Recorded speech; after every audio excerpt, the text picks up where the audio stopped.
renewal income is really your salary. When you're an agent or an agency principal, you're self-employed. You're 1099, you're working for yourself. And it can be hard. It's not get rich quick. Neither is starting an agency.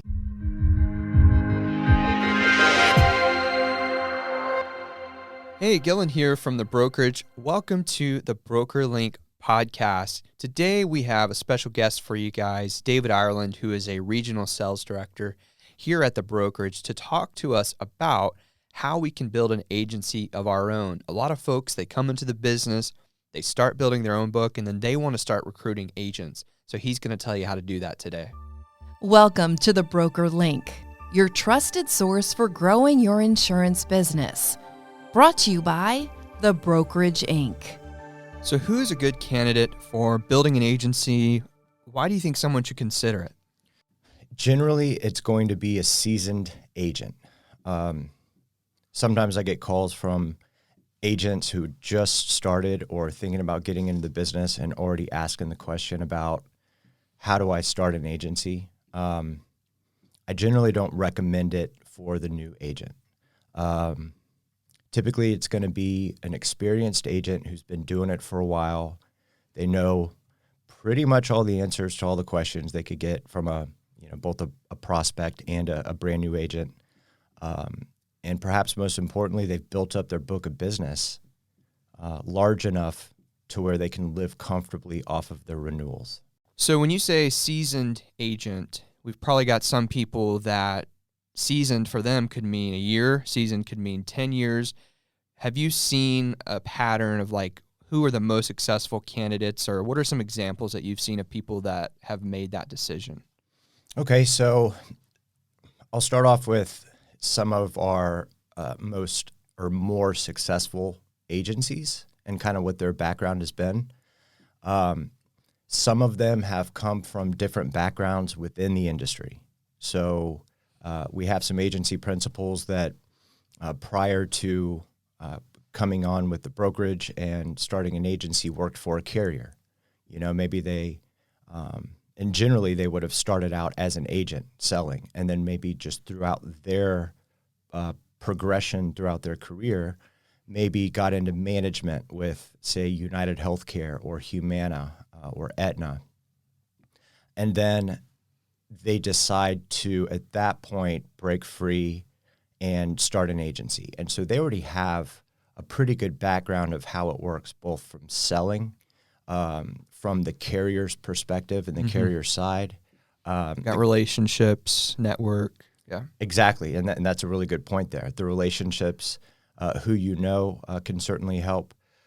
But it doesn't have to be that. It could be maybe you've just been out hustling and selling yourself for years. And again, you've built up your book of business, because your renewal income is really your salary. When you're an agent or an agency principal, you're self-employed. You're 1099, you're working for yourself. And it can be hard. It's not get rich quick.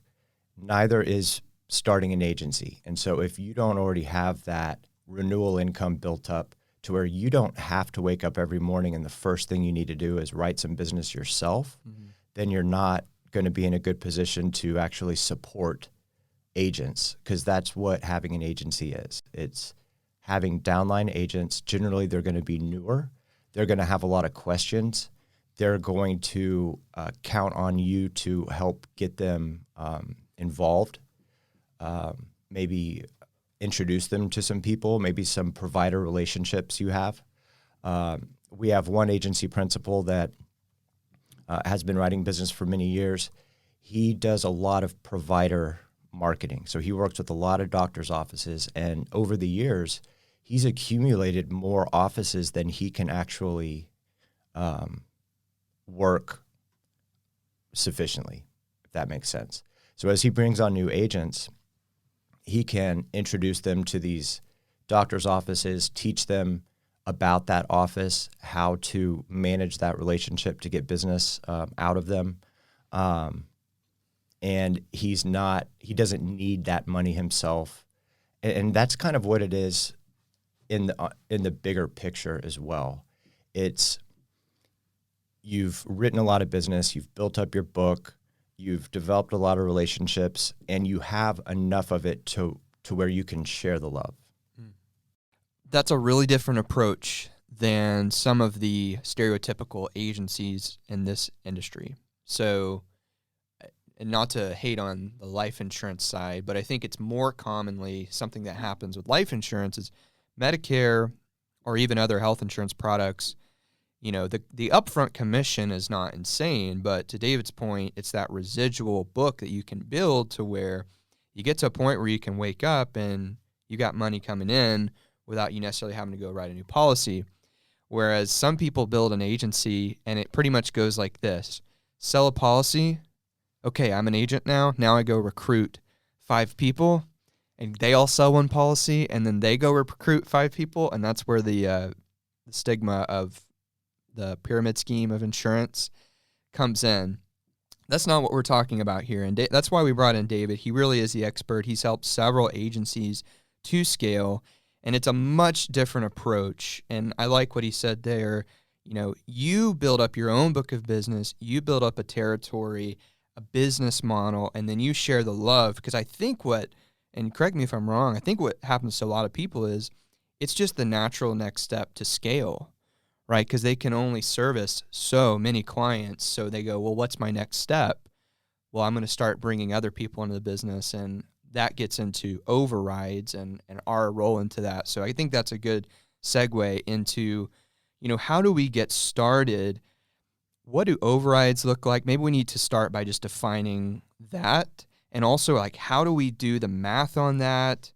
Give us a little bit of insight into that. Sure. And this will help give a little bit better idea of why it's not a get rich quick. Just like the brand new agent, it's not get rich quick. It takes a lot of hard work. You make your commissions, and hopefully those commissions exceed your monthly bills, right? Finances 101.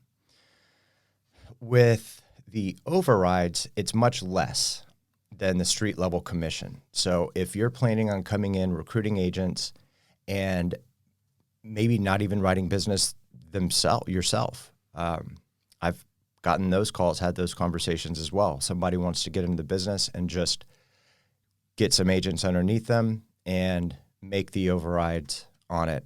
The overrides are much, much less than the street level commission. So let's talk about Medicare Advantage. There's lots of different lines of business that insurance agencies are in. Of course, there's P&C.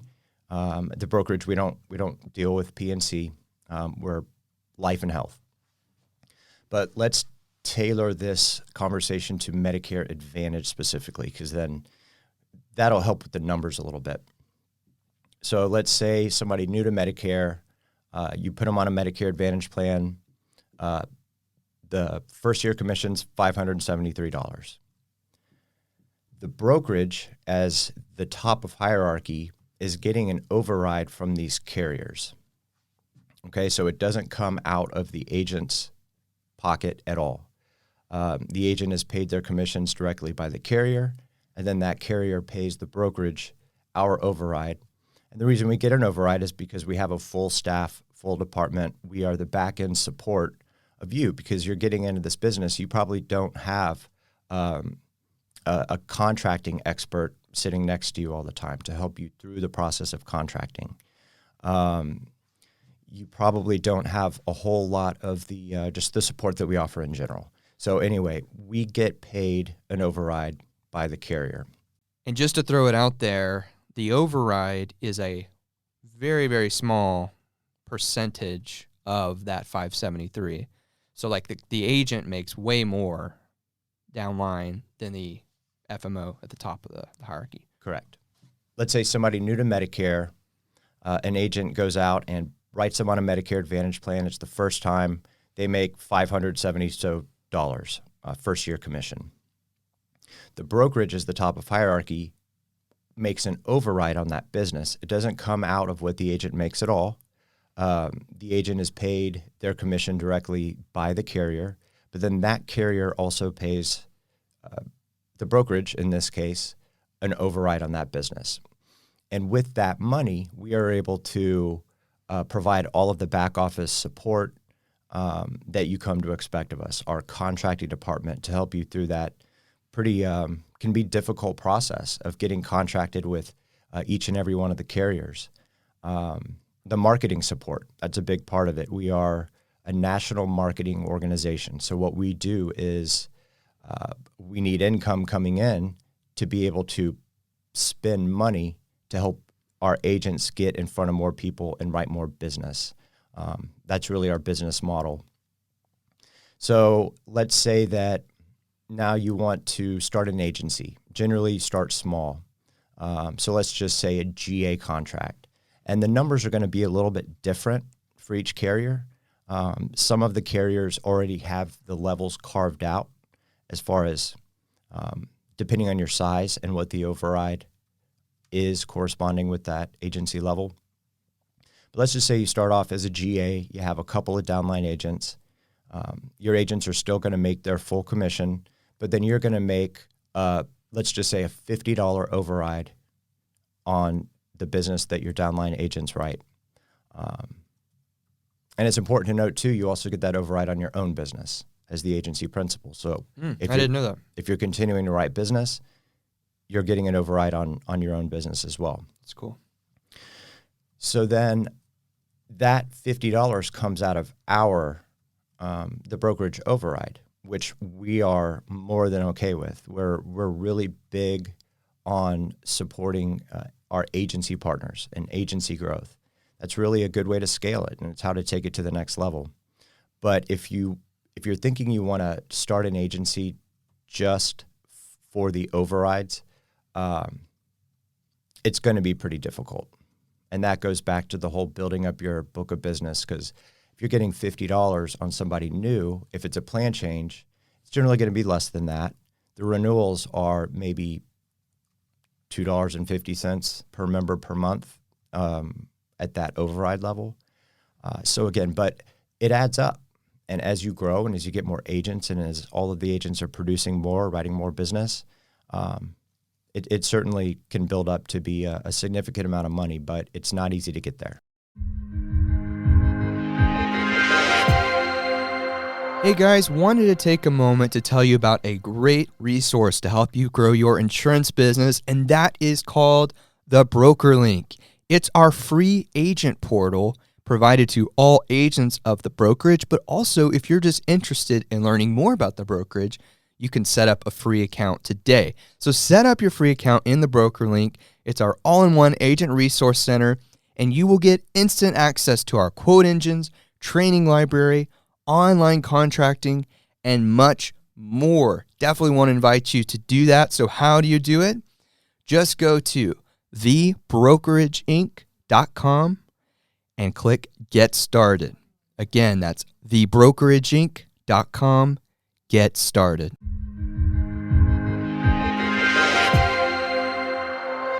You could set production goals, or you would work with our VP of Medicare or one of our regional sales directors to where if you built the agency up to a certain point, there could also be increased override share. Is that correct?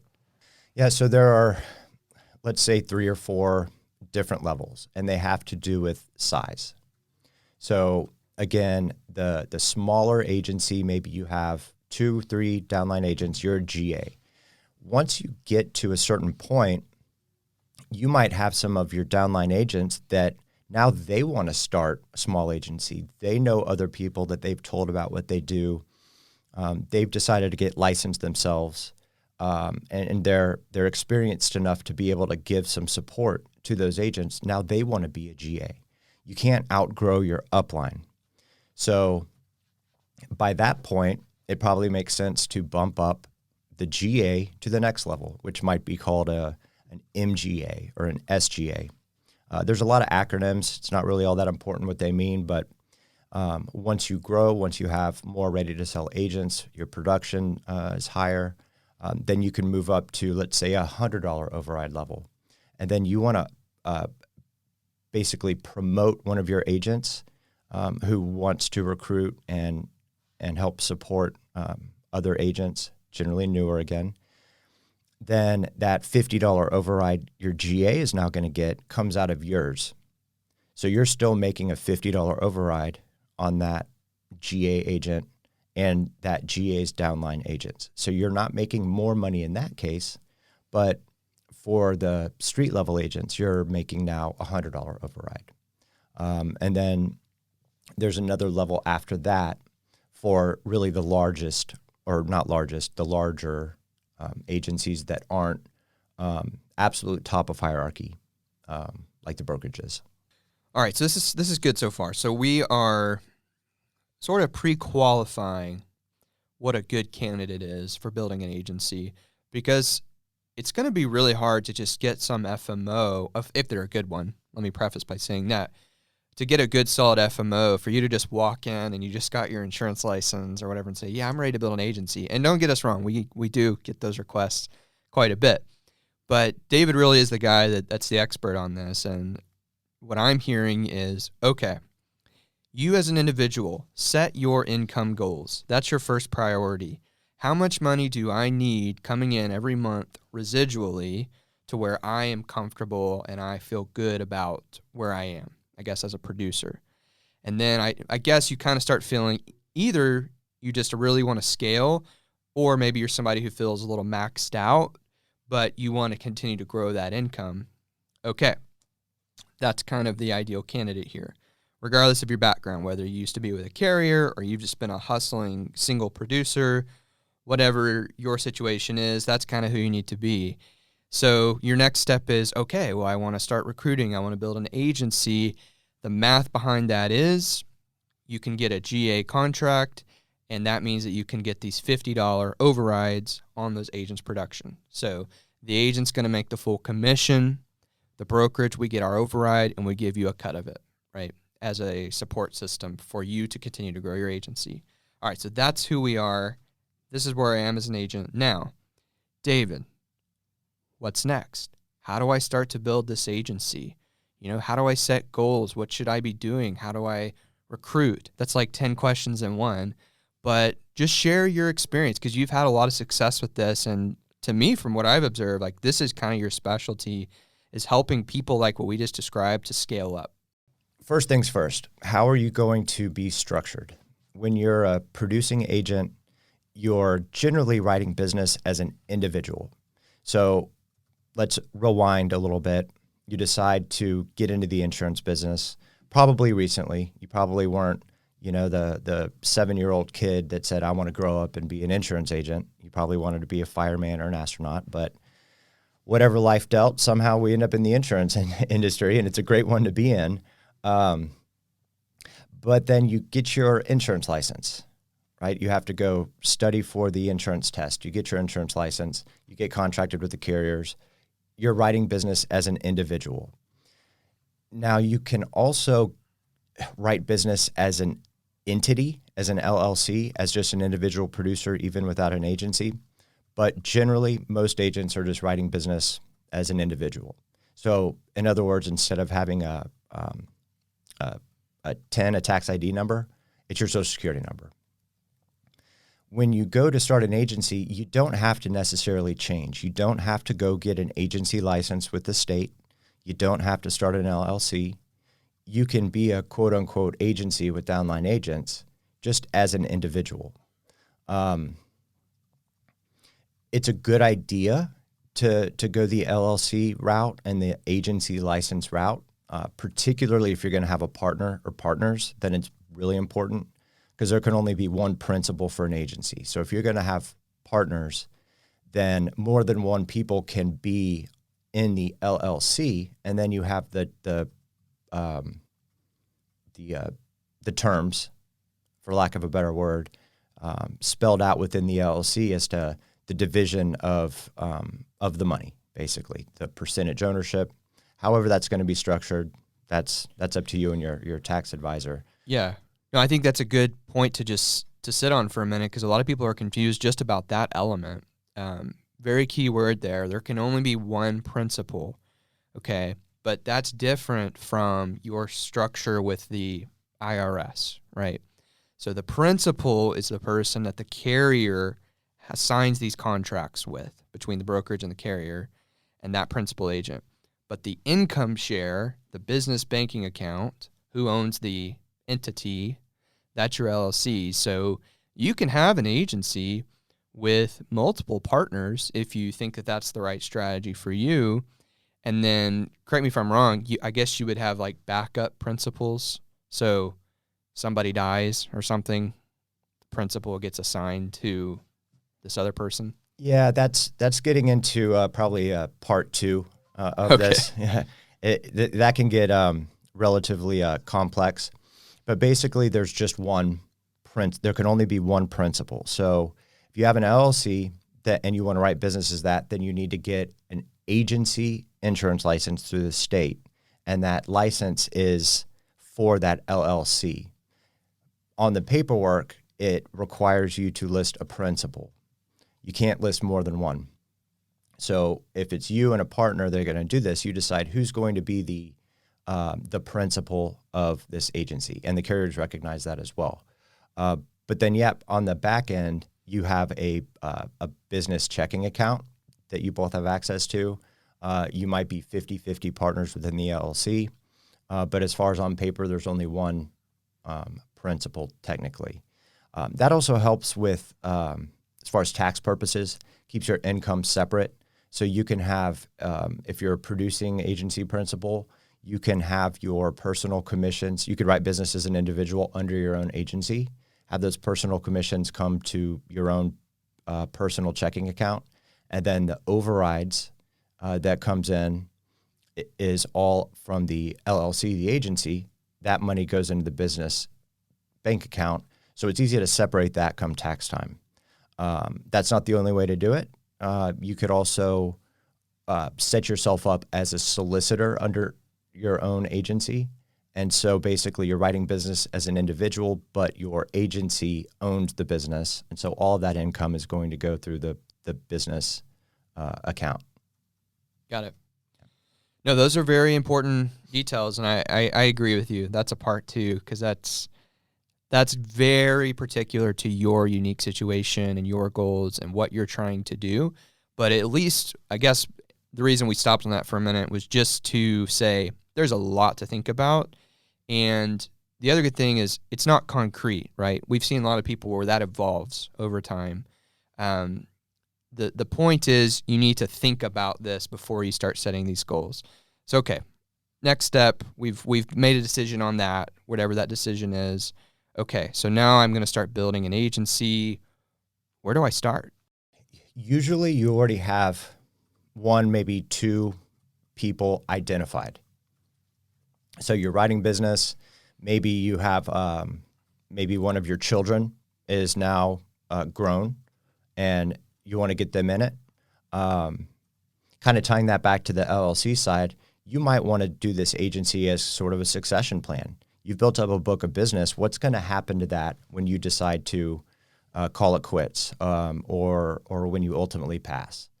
If it's set up in an LLC and you have one of your successors in that LLC with you, it's a lot easier to continue that renewal, that business, that income for your family. But again, that could be a part two. So generally you have somebody identified, and so what you do is you work with our contracting department. You give me a call, you give your marketing rep with the brokerage a call to just start talking through it. And again, if we're starting small, if it's one or two agents, then we will go ahead and start contracting those agents, even if we haven't set you up yet. If we haven't set you up as a GA, that's okay. Maybe you have a waiting period that you're in. We can go ahead and contract those agents direct to the brokerage. And then once we have your GA contract in place, we can just move those agents underneath your hierarchy. And so that's really a back-end process that our contracting team takes care of with the carriers. Now, if you're going to go this route and you're just going to stay individual, then there's no additional contracts per se that need to be completed. It's really just upgrading your your level. If you're an LLC, then it's a whole, or if you want to start this agency and you've formed an LLC, you've got an agency insurance license, then we have to contract your license the exact same, or contract your agency, the exact same process as what we did when you were an individual. We would want to do that first and then contract the downline agents to be up underneath you. But our contracting experts will be able to walk you through that whole process. Okay, so then let's get into a little bit of the recruiting and that side of it. I know you're pretty involved with that element too. How do we start to bring people into the business and build this agency? Yeah, that's a good question. It's a pretty important part of building an agency. The best place to start is people that you know. So this kind of goes back to the experience that you have, the contacts that you've made, the other agents that you know. Maybe you've been sort of a mentor, just as a street level agent. Maybe you've acted as a mentor for other agents. You know those people. You know that you can work together. You know that they're going to be able to produce and support.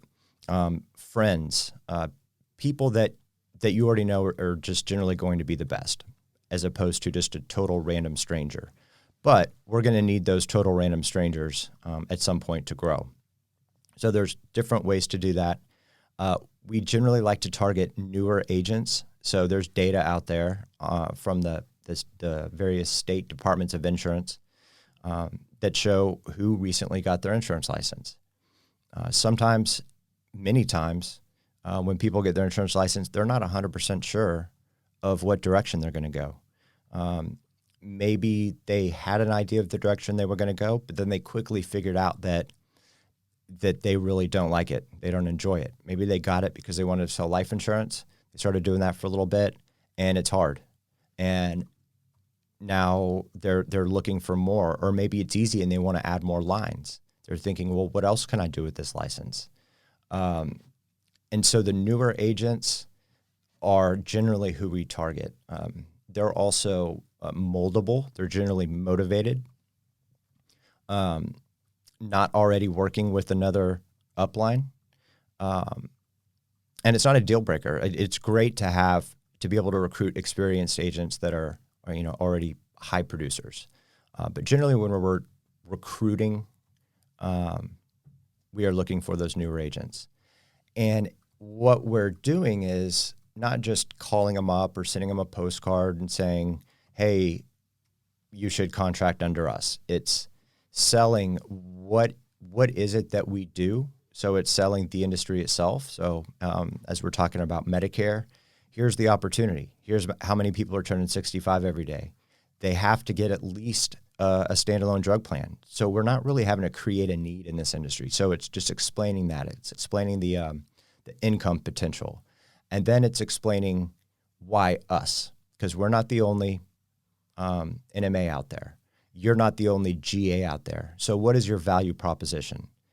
That's important to have in mind. If you say, well, the value proposition is the brokerage and everything that they do, that's fine, because that is a good value proposition. But you really need to have your own value proposition as well. Here's why agents like working with me. I have the close relationships with the carriers in your backyard here. I used to work for that company. Yeah. I know them really well. I have the provider relationship. So it's your value prop. The key there, going back to the very beginning of this discussion, which is you need to already be a killer, I guess you should say, to start with. Because otherwise, what do you have to pitch, right? Yes, I can give you all the services that the brokerage offers, but then they might just say, well, then I'll just go straight to the brokerage. You have to have some additional unique value that you're bringing. That's right. Because you're going to be asked that question. How do you help me specifically? Which is a really good question. Put yourself in their shoes. Well, I don't, but I just want to get an override on your business. Right? It just doesn't make a whole lot of sense. You're going to be their first line of communication when they have a question. I just had an in-home appointment with somebody, and here's their scenario. What special election period should I use? If you don't if you don't know, if you don't have any answers, it's going to show, and the agents are going to question you as their upline in general. And when you're teaching these agents, again, you're spreading your knowledge, and you're going to get paid for it. That's why there's the override. It's the financial motivation, I guess, to actually help them succeed. But you need to be able to say, here's how I did it. How does the brokerage help people build an agency and recruit? So outside of helping you determine how you're going to structure your agency, get you through the contracting process, get you identified as an agency with the carriers, talking about recruiting strategy, value proposition. Now it's time to actually recruit. We have a contact center at the brokerage, and a lot of what they do is outreach to agents on behalf of our agency partners. So there's different ways to do it. That's a big deal, by the way. It's a really big deal. You probably get a lot of robocalls as a new agent, just recorded lines, just talking about make guaranteed X amount of money. That's generally the type of calls you want to avoid when you're an agent. And so if you're trying to recruit, you might not have a lot of success with that route.